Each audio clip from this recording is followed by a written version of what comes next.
So, Rod, this is your second PDF. Welcome back. Thank you. A treat. And Darrell, thank you very much for joining us. I'm Jason Chaffetz's substitute this year. Well, so just on a little bit of brevity, but maybe quickly segueing into something serious. I always used to joke, in fact, I still do sometimes, that politicians don't know the difference between a server and a waiter. And I'm very happy to say that we have two members of Congress who definitely know the difference. So here's my first question. Why is it that so many members of Congress seem to not understand the internet or how powerful technology can be in our economy or in our democracy? My general take, Andrew, is we probably don't use our children enough as advisors. And, I mean, seriously, I think we all understand there's a generational divide on this issue. It wasn't very long ago when you'd go to a hearing in the United States Senate and people were talking about the internet as a series of tubes.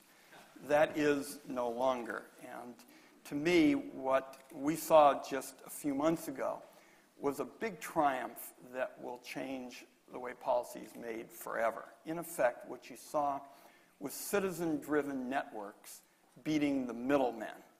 And that is going to change American politics for all time. Yeah. I think it's just that geeks have better things to do.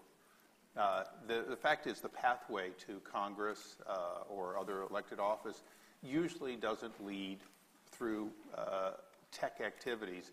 If you look at the real number of people that come out of the sciences, et cetera, in Congress it's pretty limited. More than half of the Senate are lawyers.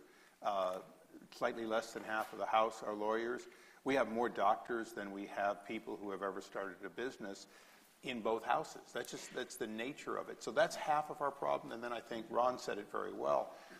There's a generational problem. A lot of times people have just simply gotten in the habit of not wanting to know how things work because they're doing other things, so they tend to say, well, I've got an IT guy that does it, and I have no idea how it works. And then they make these terrible jokes that show they really don't know how it works. So it's not okay not to know how the internet works, but we just saw a disaster almost happen. So from your perspective, what happened on SOPA and PIPA? What deconstruct it for us a little bit. Well, Andrew, to me, the middlemen got beat. What people have to understand is Washington is really all about middlemen. You've got pollsters, you've got media people, even television networks. What's striking, from the time that I put a hold, a block on the predecessor of PIPA and SOPA in 2010, there was virtually no television coverage. Virtually none until essentially a week or two before that vote in early January. And so what you had is essentially all across the country, you saw citizens through groups like PDF and Tumblr and Reddit, you saw citizens say, look, this is going to turn websites into web cops. This is going to roll back internet freedom and do permanent damage to what has been this great equalizer that gives everybody a chance to get ahead, entrepreneurs, citizens to be heard. And there was a vote scheduled on January 24th at 2:15 in the United States Senate to take my hold off PIPA. If we had lost that, I think we would have had SOPA and PIPA. All of the people in this room, all of the people who are part of their networks deserve the credit. And one of the reasons Darrell and I wanted to come today is to say thank you for what you did January 18th, 15 million of you, to make sure that the internet stayed free and open for all time. Thank you to all of you.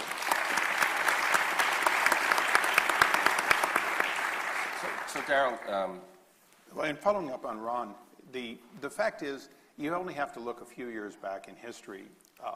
In the late 90s, Congress, with not a lot of fanfare, realizing that Disney's, Mickey Mouse was actually going off copyright, that you were going to be able to own this thing that for 50 years had been out there, they just quietly and retroactively increased the copyright laws so that for, the next 10 more years beyond today, more than 20-year extension, you're not going to be able to have rights to the original copyrighted material that, quote, created black and white Walt Disney characters. Of course, that was worth hundreds of millions or perhaps $1 billion to that, but billions of dollars to the industry. The industry was used to asking for things and getting it. And you understand, if you read the Constitution, you go, well, copyrights are there, patents are there, yes, and for a limited amount of time. And it doesn't say for a limited amount of time as corporate interest in Hollywood might need, but that's what has been happening. So if you're Senator Dodd, bless his heart, years in the Senate, you were in the Senate when that happened, you go over and say, well, this should be easy. All we're really doing is protecting those things that we hold so valuable. There hadn't been a balance of, but the Constitution envisions that after that limited period of time, you own it. And if it's not copyrighted and it's not patented, you already own it. That balance is something that the open internet has to claim, which is if it isn't protected, we own it. If it's fair use, we own it. And there has to be a pushback, or one side of the equation will simply continue to change the rules to benefit them. But wouldn't you agree that the incumbent interests, the copyright industry, as a catch-all, use their currency of money and politics and their relationships they built up over decades, as you just described, to sort of run the table? Oh, absolutely. And so the question is did the network response create a new currency?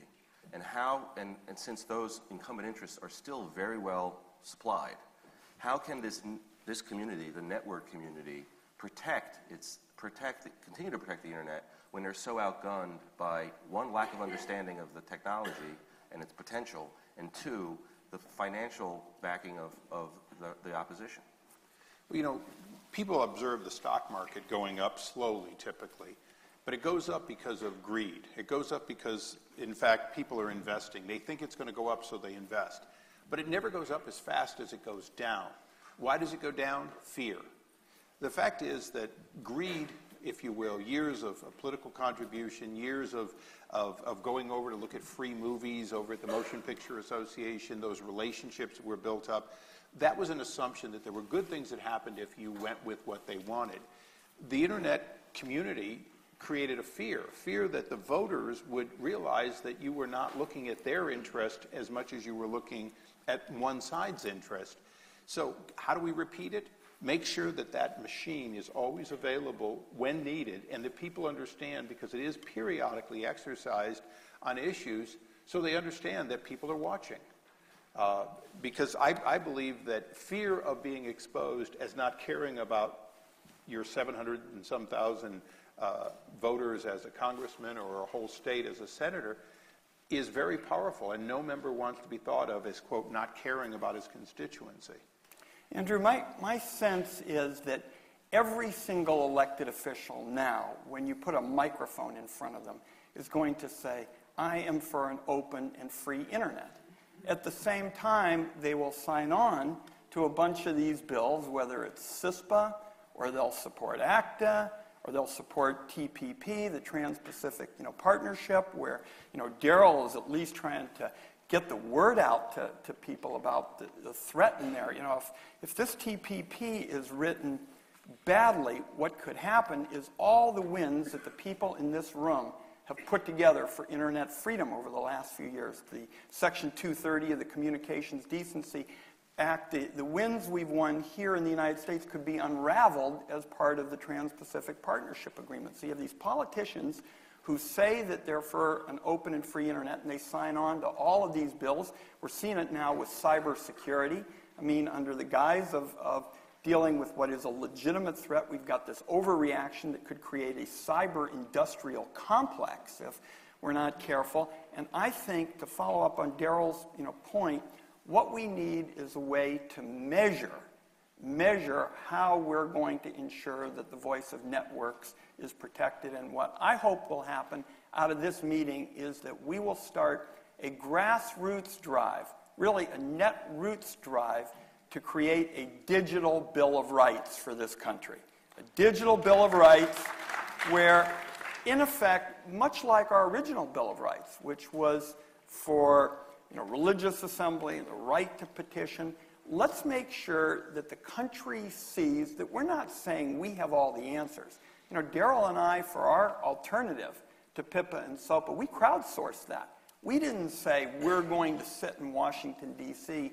and dictate You've got to do A, B, and C as the alternative to PIPA and SOPA. We went to the grassroots, and I think we ought to do pretty much the same thing in terms of a digital Bill of Rights, and that would be a way to, as you point out, actually measure and check these various kinds of proposals to make sure the internet stays free. Well, and as Ron said, we can draft anything, but the question is, will we go to the masses and say, are there better ideas, knowing that there must be. There'll be some worse ideas too, but there'll be better ideas. In the case of the Open Act, we put it up on keepthewebopen.com. Using the Madison format, people were able to come in, offer modifications. Many of them went into the bill that currently is being considered in the House, and of course the counterpart in the Senate. In the case of the Digital Citizens Bill of Rights, it's up on the Madison, up on keepthewebopen.com. Those 10 items are a draft. Those are just starting points of what we hope both parties will accept, that members of Congress will say, I hate to use paper here, but I support the Digital Bill of Rights. Whatever they are, we know probably there will be 10, and we know that they have to reflect the balance of what are our freedoms, knowing that obviously you can't be completely free. We have a little bit of time, so read the ones you've got written down there. Well, one of them, the first one is freedom. Digital citizens have a right to a free, uncensored internet. And, that's probably the most important one is, can we at least communicate without having our thoughts interrupted? Openness. Digital citizens have the right to an open, unobstructed internet. Certainly SOPA and PIPA, we saw that likely obstruction. Equality. All digital citizens are created equal on the internet. Again, the whole question of get so-called net neutrality right, which today is being regulated by an agency that doesn't necessarily have guidelines given to it. Here's one that I'm particularly enthused about, 6. Sharing. Digital citizens have a right to freely share their ideas, lawful discoveries, and opinions on the internet. And that includes, obviously, the material that you reference when you're communicating, which goes into the whole question of fair use has not been well defined, because in the old days you say, well, I've got a book, I'll hand you the book. Well, now we may be talking a vast amount of copyrighted material. But if you and I are collaborating back and forth, I'm going to need to reference that, and that becomes fair use. So these kinds of ideas, and like I say, this is for others to go on to keepthewebopen.com and look at our effort for open government.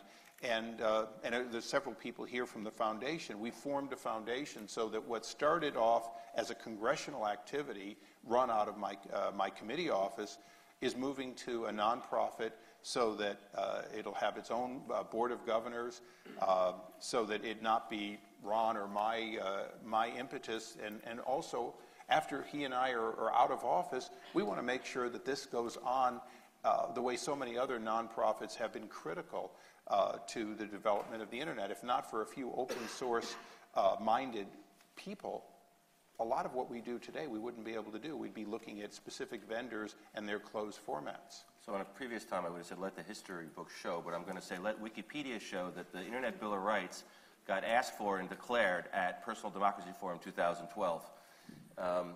And if you type OpenGov, you'll go to keepthewebopen.com and you'll be able to read it and add your thoughts to what the final version should be. It's part, Andrew, it's part of this vision that Darrell and I are trying to articulate of changing power in Washington, D.C. That's why I come back to this proposition that Washington, D.C. has always been run by middlemen.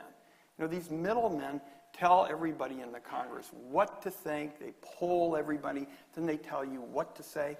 Well, Darrell and I can go to our tweet deck. I mean, we got an alternative way of listening. And so the point of a digital Bill of Rights is not to have a bunch of people in Washington, D.C. in blue suits and red ties sit around and pretend that we know everything about how to shape digital policy. The more I learn about the net, frankly, the less I know.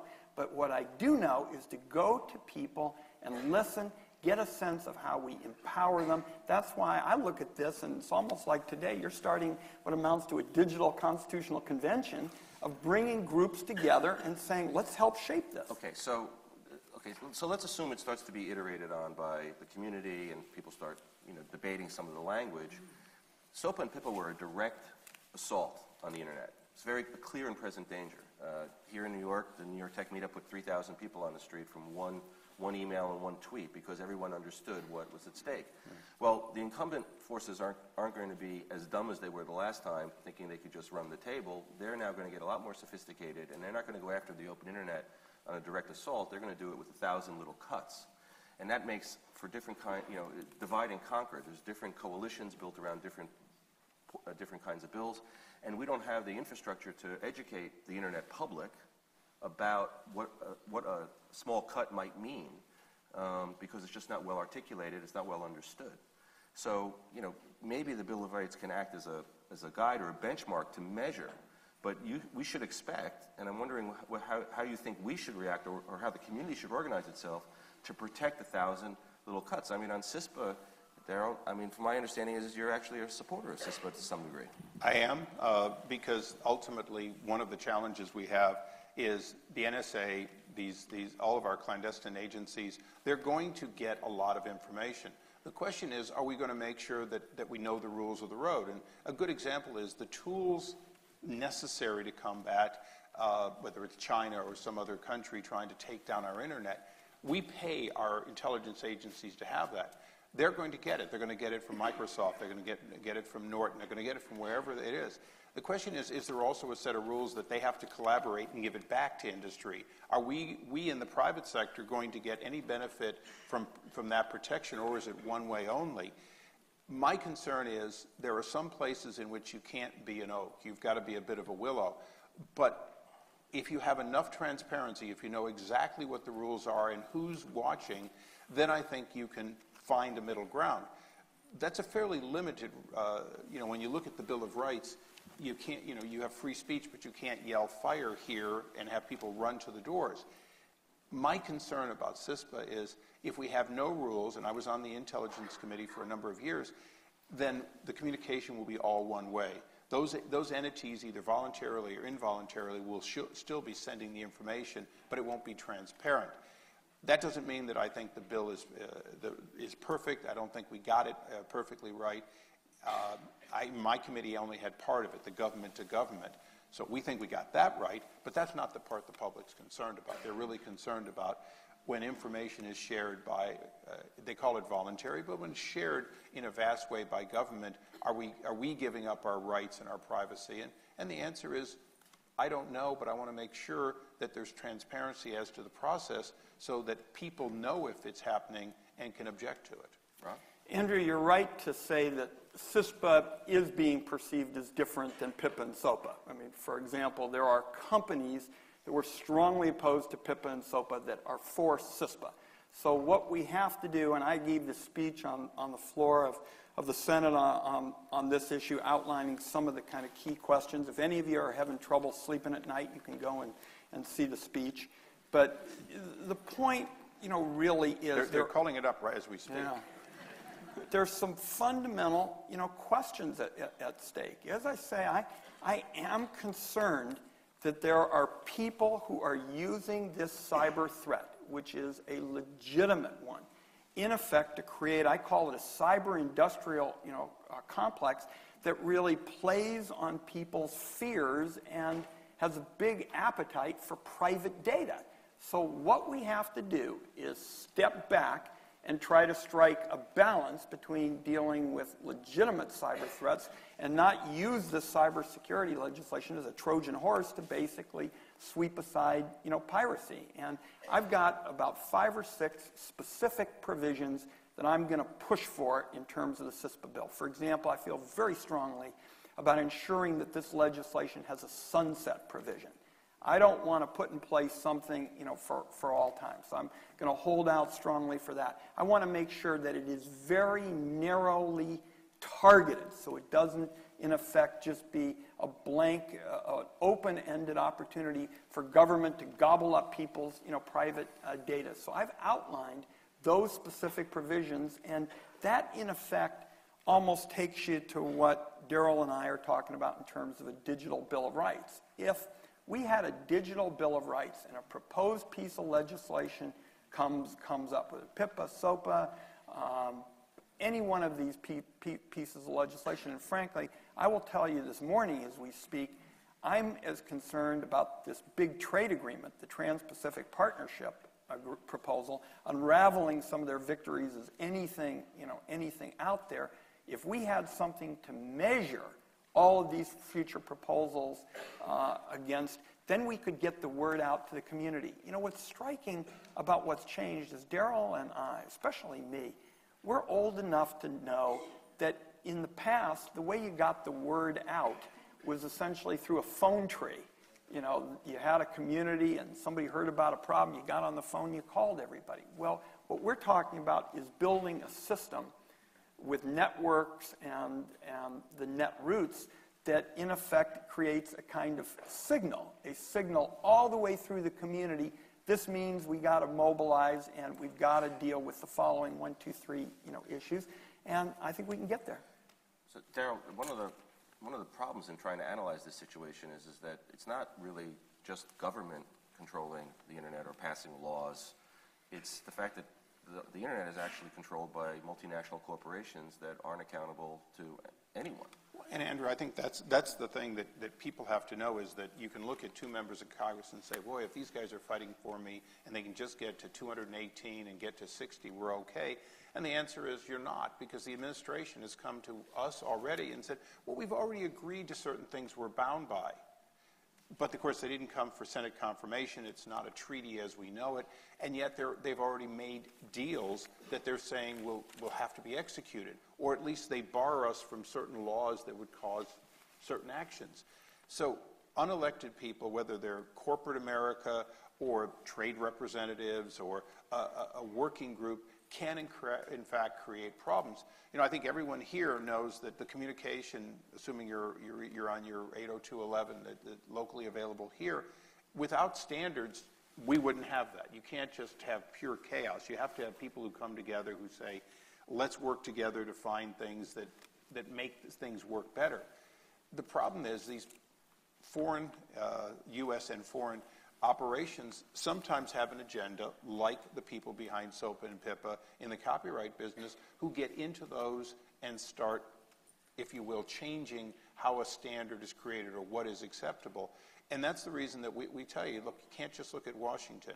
Ron and I have an obligation to make our government much more open and transparent so you know when to disagree, you know what's coming, you know what's proposed legislation. But it's much harder to figure out what global groups, sometimes who don't even invite people that ultimately would have a different view, what they're proposing to do until it's very far down the road. One of the reasons we wrote the alternative to PIPA and SOPA to look at this as a global commerce kind of issue and take it through the trade organizations was to deal with this multinational kind of threat to privacy, Andrew. But while we focus on the multinational component, one of the takeaways on this discussion about global commerce and the trade agreement is today the Motion Picture Association, the Recording Association, and Halliburton all have special rights to see the proposals that are being discussed in the Trans-Pacific Partnership Agreement that this country's elected officials don't have and nobody in this audience has. And so we want to democratize this debate about this international challenge to internet freedom. And to give you an idea, one of my staffers is sitting out here. He's a staffer to the Trade Subcommittee. He can't see the documents that the lobbyists for the Motion Picture Association, the Halliburton, has to make sure these people get a fair shake. And we are going to stay at that, Congressman Issa and I, until we get that change, because this is a global challenge to internet freedom, and we need to mobilize citizens all around the globe. Not one member of Congress is going to pay a penalty for supporting SOPA or PIPA. Not one member of Congress is going to pay a price for their sponsorship of that bill. Well, I think that's probably half true. I don't see them being defeated, but part of the reason is that once the battle had moved, we had a lot of people who signed up who suddenly said, oh, I didn't know that was in there. And some of them were telling the truth. I'll give you just one example, Dan Lundgren. He had no idea what the denial of service, what the takedown was like in SOPA PIPA. And I watched it. I watched it during our actual, well, it was sort of our version of a filibuster where we kept offering amendments and amendments. Well, after a while, he started listening and he began realizing, well, wait a second, is this true? And, of course, we had the facts. So how do you separate those from people who were simply doing the work of one side? And I think the answer is those who come back again with the same thing in a different, slightly different package, then you'll know who the true believers are. Because the people who signed on, who made it look like it was a done deal, those people aren't going to be on it again. Let's just on a rough percentage basis. Let's assume that we've massaged the Digital Bill of Rights. We've got consensus in the community. We even have a cross-partisan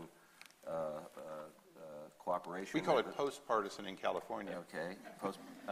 I guess some people have heard Arnold's statement. So we've got something on a. If you were to submit it now, today, a iterated Bill of Rights, how many members of Congress do you think would sign it on a percentage basis? I think we'll get a third that are willing to put their name on something, that they support this. Part of the whole point is it can't be Darrell's authorship. It's got to be. I'm saying if it's crowdsourced and comes from the community, there's a internet coalition on the left and the right and the center that supports it, and then it was presented to members of Congress. Andrew, if we got a chance through the organizations that are represented in this room to spend 6 months, in effect, going to the grassroots so that people felt empowered in the writing, and then we had another few months in order to make the case, I think we could come very close to having half of the Congress with us as we launch this. You have to understand, on the day that the Senate was going to vote to override my hold on PIPA, 41 United States senators were co-sponsors of PIPA. And that's like an army in the United States Senate. That's like running the tables. Almost all those senators had been told that sponsoring PIPA was low-hanging fruit. They were all told by the lobbyists, you know, everybody's against piracy. Piracy is a terrible thing. And I know you heard from Ron, and God, he's from Oregon, and you know everybody knows what goes on in Oregon. And I thought it stayed in Oregon. Yeah, Ron's a nice guy, but I mean this was the attitude until really January 18th, and 15 million emails, you know, arrived, and messages and the like. And I don't think we should underestimate the power of that. But yes, this needs to be approached as a grassroots organizing campaign. And if we took 6 months to put this together and another few months to have people go and see their members of the House and Senate, I think Darrell and I could have close to half of the Congress. If you think about not taxing the internet, for more than a decade, the Congress has resisted the urge to find new revenue for government off the internet. And that's because it was simple, it was understandable, and there was just an incredible community growing every day that objected to it. Now the question is, are we as concerned about maintaining our freedom? Can it be as simple, and can it have as many supporters? And if it does, we will get it into party platforms, we will get it onto the words of members of Congress, and most importantly, once it's a right, once it's established as a right, doesn't matter what the words are, then everything that Americans do, corporations, and we're going to codify this in a law. Is that the goal? The ultimate goal is to put these items into laws. A good example is the FCC needs to have a set of instructions that say these are the rights of people that the FCC has to observe when rulemaking, because more of your freedoms will be taken by regulatory agencies than Congress will ever take directly. So with that said, I think it's fantastic that we see cooperation on this level. Most Americans don't get to see this. So I was going to suggest as the Netroots starts to rise up to support your call to action, that you do a road show. We'll crowdsource any city or county where they get 1,000 people to sign up to meet you guys. You guys are going to, we'll go together. Wherever 1,000 or more shall gather? I'm in. Can I have 10 seconds? Folks, I've been in public service a while. I ran a legal aid office for senior citizens. I started when I had a full head of hair and rugged good looks. And I can only tell you, working with all of you over this last decade, as we've tried to lay out a foundation for internet freedom, the question of the Communications Decency Act, the internet tax legislation Darrell spoke about, the digital signatures legislation, and finally PIPA and SOPA.